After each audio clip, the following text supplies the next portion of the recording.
Welcome to the bold analysis, ladies and gentlemen. Why is it that William Ruto advisors, President William Ruto advisors, normally get irritated when ordinary Kenyans tell them that they are misadvising the president? I want us to look at this matter keenly, and I'm going to share with you our latest Twitter clash between David Ndii and another gentleman, and also looking at what is the danger in President Ruto being shielded from the truth. Kindly subscribe to our channel, click the notification bell, and also like our video. I want to really involve your indulgence in this topic because we need to look at it critically, and also you outweigh so that we help out what we think should actually be done in this issue. It started yesterday in Nakuru when Natembea was telling President Ruto that you're being shielded from the truth. Some people around you may not tell you the truth. And we, at least, if you look at that audience, they were a bit keen. But when Riggy G, who the deputy president as a principal assistant and also I want to believe advisor to the president, rose, he became irritated and in fact nearly clashed with Natembea there. Now today someone was just telling me that what Natembea says and what he's been saying should not be taken lightly because this is a man who was at a regional commissioner, was receiving daily briefs. Intelligence was part of the team that was collecting intelligence that was being disseminated to President William Ruto by then, President Uhuru Kenyatta by then. So I remember the guy who called me was from the security ranks was telling me that, Kevin, what Natembea is saying should not be taken lightly. The leadership should listen to his voice because he was there. But I can tell you, Riggy became so irritated.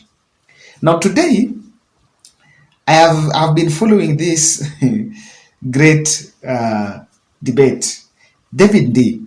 There is this gentleman known as Ndii who did the tweet saying, that is what you're seeing there, President William Ruto, get out of the closet, talk directly to the parents on education of their children. You are completely misadvised. This is perhaps the worst time in the history of the Kenyan education system. Unfortunately, you are fully disconnected. Get out, engage. And David Ndii picked it, retweeted that and picked that tweet and said, you confuse me. On the one hand, you extol public participation.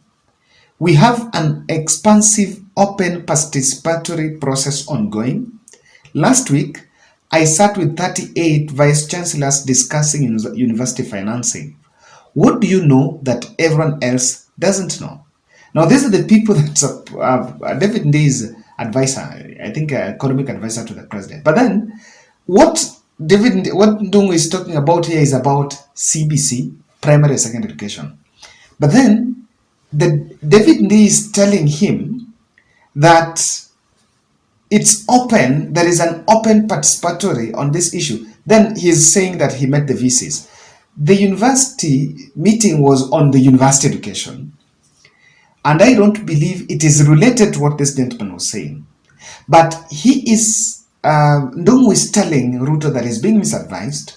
That is what Ndungu is telling Ruto, that he's being misadvised and is not in connected with the people. Is not in connection with the people. But David Ndii seems to be saying that we already have a public participation process, that it's not a must that president must come out and engage with the people. That's what I understand. I can see from that tweet. Now, just look down there. Ndungu responded and say, I don't confuse you. It is the daily reality in public primary and secondary schools. Face parents and they will ask you what I am saying. There is a closed thinking in Kenya Kwanza government that things are okay in primary and secondary schools. Very far from the truth. I have said I have seen some junior secondary schools being established. You know, watu wamefungua shule wakaweka junior secondary schools. And government on the other end was saying that the transition from to the junior secondary school, they should be domiciled in the primary school. We don't have the teachers. I'm telling you, we are in some sort of a quagmire. In fact, our education system, and when you look at the way Kenyans are talking, yes, we are giving our opinions, but we seem not to have a clear direction on this matter.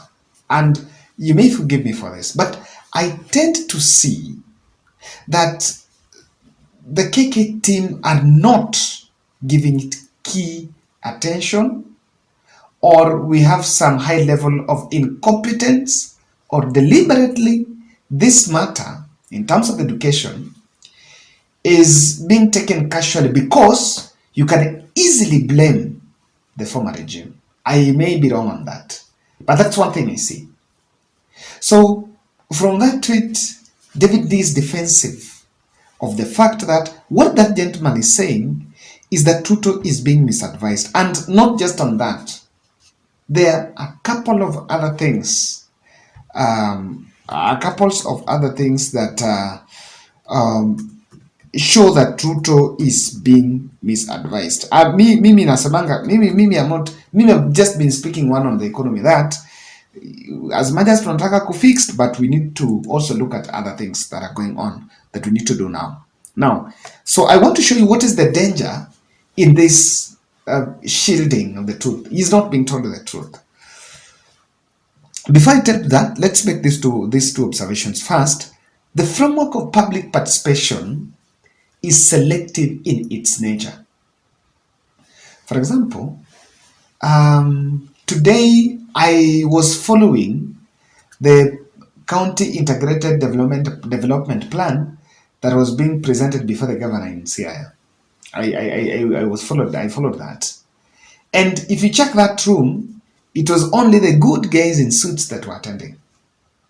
It was the selected. So, but this is a document that is gone. This is what is the projection, because CIDP is a 5-year plan. So what CI is going to do in the next 5 years was discussed today in that CIDP. Huko chini watu hawajui. That is the bitter truth. That is the truth that we must face. Now, the opposition criticism is seen as just people who are dismissing government, but they're not just roadside declarations unlike what the government is saying. Some of them are really well thought out. So textbook theories, according to me, will do very little to change the current situation. The Kenyan situation is very peculiar. It needs very strategic approach. In fact, the two approaches between Uhuru Kenyatta and William Ruto. Uhuru Kenyatta made some decisions, even though they were unpopular, or maybe they were not the right ones to fix the economy, but there was a balance of being driven by intelligence in the reality. Now let me tell you the problem. The problem with Kenya Kwanza is that decisions and policies are being driven by the textbook economics stories. They're not being driven by the reality on ground. On CBC, you have advisors who they don't want to get out. In fact, I normally believe that if I don't know, maybe that's how it happened, but presidential advisors should link and should be guided by the intelligence that's going on in the country, on what the mood of the country. But if you allow ourselves to have advisors, elites, who only take textbooks and different philosophies and theories, and use those ones to copy paste what worked in country X and country Y. We hear stories of, South Korea did this and now they're doing this. There is another story of this. of Canada was at this point. Now, those stories don't apply to realities in our country. Because, and that's why I agree that the firewalls are created because people are making decisions out of touch. Now, Ruto must advise alternative ways of penetrating these firewalls erected by his advisors to get in touch with the people. The only problem is that getting in touch is normally for political benefit. You don't listen to what they are doing. This is the danger in this. When you allow yourself to be shielded from the truth and you listen to some few people, my English teacher used to call them compact majority. Compact majority are people who, when you're vying, they will just keep on telling you that thing, you've got it. You've got it, you got it. They'll not challenge your thought. They'll just be coming to sing for you, tell you, you've taken it. That's compact majority. When you surround yourself with that, then you will find yourself that you're caged in some sort of an environment where policies and decisions are made, but they benefit few individuals around you, but not the population. In terms of economics, they will create monopolistic markets that you realize that, kumbe hata tuna privatize hii, lakini huyu anasema to privatize kwa sababu anataka kuenda kununua. We must look at some of these factors that when someone is advising, you look at his eyes, then find out what is your interest. Yes, unataka kufanya, unataka gani? When you find out, otherwise KK or President Ruto might have good intentions, but will find out himself only serving some personal interest of the people. 2, the danger here is you cannot listen to the voice of opposition. Opposition was supposed to be an alternative, and I know that in political rallies and in some instances, they go hard hitting by political rhetoric because those want to drink the masses. You cannot give masses very complicated statements or very complicated objections to what government is doing.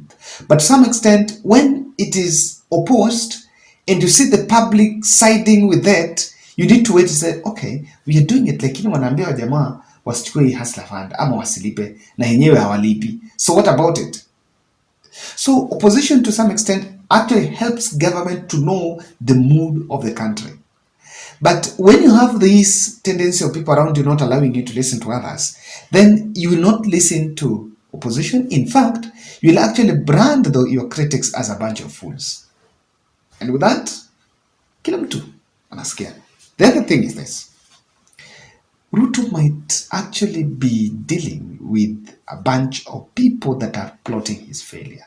And his camp could have been, maybe, is surrounded by people that want him to fail. It's possible.